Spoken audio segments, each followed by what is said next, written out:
কখনো বিজ্ঞাপনে অভিনয় করছেন, কখনো ছবি তুলছেন মেসির সাথে, কখনো বা আবার সুইমিং পুলে গোসল করতে করতে ভিডিও বানাচ্ছেন, মন চাইলে মোটর বাইক করে ঘুরে বেড়াচ্ছেন পথে প্রান্তরে। না, কোন সুপারস্টার কিংবা সোশ্যাল মিডিয়া ইনফ্লুয়েন্সারের কথা বলছি না, বলছিলাম পবিত্র কাবা শরীফের সাবেক ইমাম শাইখ আদেল আল কালবানির কথা, যাকে নিয়ে মুসলিম বিশ্বে তর্ক বিতর্কের কমতি নেই। কাবা শরীফের সাবেক এই ইমামের বিতর্কিত লাইফস্টাইল ও শরীয়ত বিরোধী সব ফতোয়া তাকে মুসলমানদের চোখের মনি হতে চক্ষুশূলে পরিণত করেছে। তবে কে এই শাইখ আদেল আল কালবানি, কিভাবে তিনি পবিত্র কাবার ইমামতি করার সুযোগ পেয়েছিলেন, আর কিভাবে বা তিনি পথভ্রষ্ট হলেন, চলুন জেনে নেওয়া যাক। 1959 সালের 3রা এপ্রিল সৌদি আরবের রাজধানী রিয়াদে জন্মগ্রহণ করা আদেল আল কালবানি মূলত সংযুক্ত আরব আমিরাতের রস আল খাইমা হতে আগত এক দরিদ্র অভিবাসী দম্পতির সন্তান। তার পুরো নাম হল শাইখ আদেল বিন সেলিম বিন সাইদ আল কালবানি আবু আবদুল্লাহ। আদেল আল কালবানির পিতা রিয়াদে একজন সরকারি কেরানি হিসেবে কাজ করতেন। পারিবারিক দুরবস্থার কারণে হাই স্কুলের পাঠ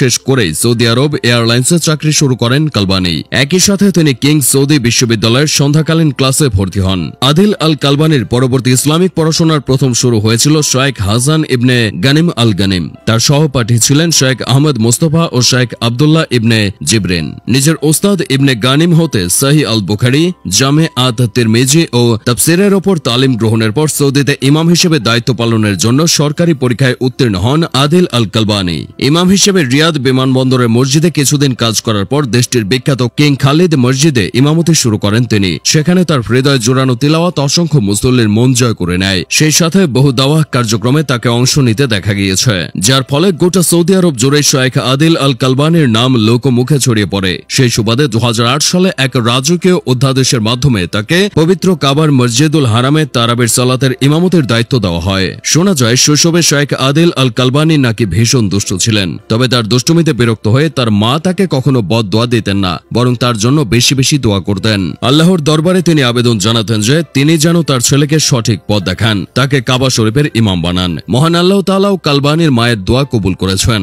যদিও পরবর্তীতে বিভিন্ন কারণে শাইখ আদেল আল কালবানিকে মসজিদুল হারামের ইমামের দায়িত্ব হতে সরিয়ে দেওয়া হয়েছিল।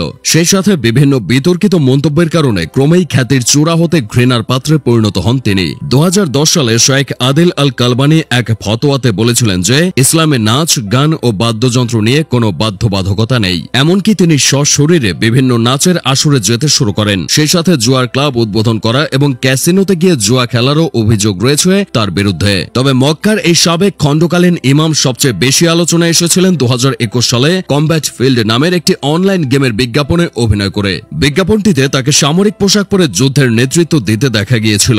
নিজের শ্রুতিমধুর তেলাওয়াতের জাদুতে একটা সময় অসংখ্য মুসলমানের হৃদয়ের কোঠরে জায়গা করে নেওয়া শাইখ আদেল আল কালবানি আজ নিজেই নিজের দেওয়াল হয়ে দাঁড়িয়েছেন। তার বর্তমান লাইফস্টাইল দেখলে বোঝাই যাবে না যে একটা সময় তিনি মসজিদুল হারামের মতো মহাপবিত্র স্থানে ইমামতি করেছেন।